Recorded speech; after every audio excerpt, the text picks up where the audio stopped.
दो चीजें हैं। शंकर भगवान के मंदिर में लोग जल चढ़ाने के लिए जाते हैं, शिव जी के मंदिर में लोग जल चढ़ाने जाते हैं। आप लोग जाते हैं कि नहीं जाते? जम के तो बोलो, जाते हैं, ठीक है। शिव जी के मंदिर में यदि आप जल चढ़ाने के लिए जाते हो और आपने अगर शिव महापुराण की कथा को सुन रखा है तो कथा में बारंबार आपको सुनने को मिलता है कि ये शिवलिंग शिव है, ये जलाधारी माँ पार्वती जी का हस्त कमल है, ये सामने से जो जल बहता है, राइट में गणेश है, लेफ्ट में कार्तिकेय हैं, बीच में अशोक सुंदरी है। शिव जी के ऊपर जो बूंद बूंद पानी टपक रहा है वो शिव जी की 5 लड़कियां जया, विषहरा, शामली बारी, दौतली, देव है। ये सारा पूरा की पूरा स्थान शिव जी के सामने से जहां से जल बहकर जमीन पर आकर नीचे जाता है वहां पर 33 कोटि देवता विराजमान हैं। शिव जी की पिंडी पे से जल गिरकर जब नीचे की ओर आता है और जो मोटे भाग से जल नीचे आता है वहां पर सारी 64 योगिनियां हैं, सारी देवियां विराजमान हैं। अब जो समझ गया वो शिव मंदिर में जाकर ना गणेश जी को ढूंढता है, ना कार्तिकेय को ढूंढता है, ना पार्वती को ढूंढता है। ढूंढेगा क्या? जम के बोलो जरा। ना वो कार्तिकेय को ढूंढ रहा है, ना वो श्री गणेश जी को ढूंढ रहा है, ना वो पार्वती को ढूंढ रहा है। अब जिसके दिल में ही शिव नहीं बसा है, जो भगवान शंकर को जान ही नहीं पाया, वो मंदिर में जाकर क्या करता है? एक लोटा पानी लेगा, शंकर जी पे भी चढ़ा देगा, उसी पानी में से गणेश जी को भी चढ़ा देगा, उसी पानी में से पार्वती जी को भी चढ़ा देगा, उसी पानी में से कार्तिकेय जी को भी चढ़ा देगा। अरे भैया, अगर शिव महापुराण की कथा सुनी है तो शंकर की कथा में आता है जहां शिवलिंग है, जहां शंकर विराजमान है, वहां जल पूर्ण समर्पित कर दो, सारे देवताओं में अपने आप पहुंच जाता है। उसको देना नहीं, उसको पहुंचाना नहीं पड़ता। शिव जी के मंदिर में अगर जल चढ़ाने जाना है आपको तो पार्वती मैया को अलग से जल नहीं चढ़ाना, कार्तिकेय जी को अलग से जल नहीं चढ़ाना, गणेश जी को अलग से जल नहीं चढ़ाना।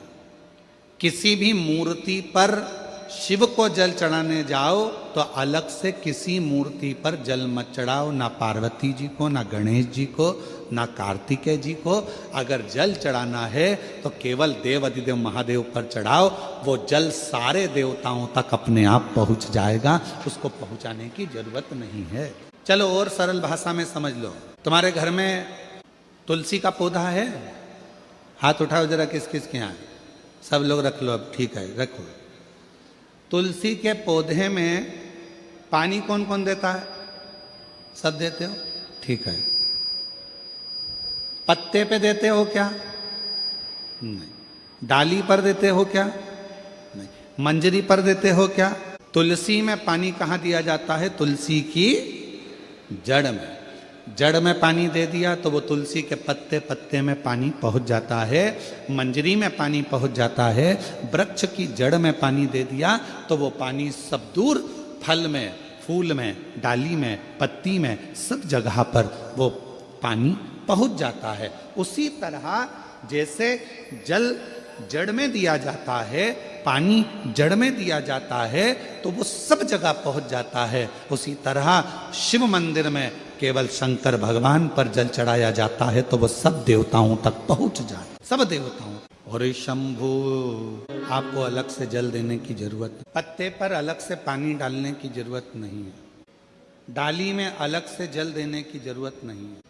केवल जड़ में पानी दीजिए, फूल में, पत्ती में, फल में, सब जगह पर वो पानी पहुंच जाता है।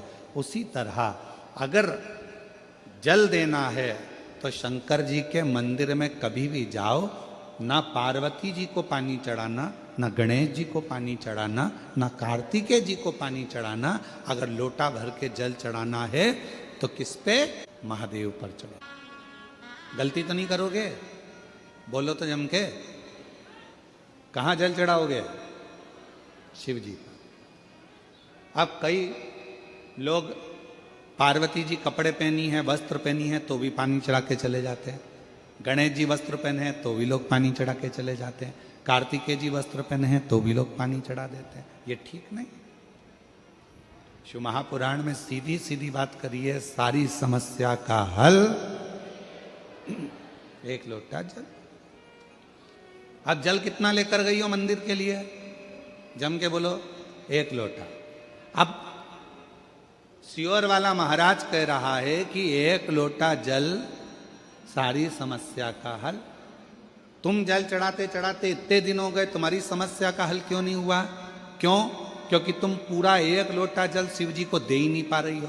आधा जल इधर चढ़ा दूं, आधा उधर चढ़ा दूं, आधा उधर चढ़ा दूं, आधा इधर चढ़ा दूं, तो तुम्हारा तो कहावत ही आदि हो गई कि आधा लोटा जल। तुम्हारी तो कहावत ही आदि हो गई। लोटा चढ़ा? अरे बोला तो जम के नहीं चढ़ा, नहीं चढ़ा। इधर पार्वती जी को चढ़ा दिया, गणेश जी को चढ़ा दिया, कार्तिकेय को चढ़ा दिया, और फिर शिव जी को जल चढ़ा रही है, या शंकर जी को चढ़ाने के बाद थोड़ा सा बचा कर इधर भी चढ़ा दूं, उधर भी चढ़ा दूं, उधर भी चढ़ा दूं, मन में रख लिया बचा कर। पशुपति व्रत की महत्वता में स्वयं शिव महापुराण में पाशुपत्य अस्त्र, पाशुपत व्रत और पाशुपत योग, तीन चीजों में पशुपति व्रत की महत्वता में यहां तक कहा है कि तुम पशुपति व्रत के लिए अगर कोई मीठा बना रही हो, प्रसाद बना रही हो, तो वो प्रसाद जितना बनाया है वो पूरा की पूरा लेकर मंदिर जाना पड़ता। बोलो सही है कि गलत है? कढ़ैया में, भगोनी में जितना प्रसाद, हलवा बनाया, खीर बनाई, जितनी बनाई है सब लेकर जाओ, छोड़कर नहीं जा सकते। अगर आधा प्रसाद कढ़ैया में छोड़ दिया और आधा लेकर गए हो तो प्रसाद के 2 हिस्से हो गए। भगवान पशुपति व्रत को स्वीकार नहीं करेगा, वो स्वीकार नहीं है। बनाओ उतना जितना मंदिर में लेकर जाना है, बनाओ उतना जितना परमात्मा के दरवाजे पर लेकर जाना है। अब हमने क्या करा, बना थोड़ा ज्यादा लिया, आधा रख दिया घर वालों के लिए, बच्चे खा लेंगे इसमें से, पति को दे दूंगी इसमें से, और आधा प्रसाद ले गई मंदिर, मंदिर में ले जाके 3 हिस्से कर दिए। अब विचार करना, मंदिर में ले जाने से पहले प्रसाद के 2 हिस्से हो गए, आधा तो तूने घर में छोड़ दिया, आधा मंदिर में लेकर चली गई, फिर वहां पर जाकर 3 हिस्से हो गए, तो कुल मिला के हो गए 5 हिस्से।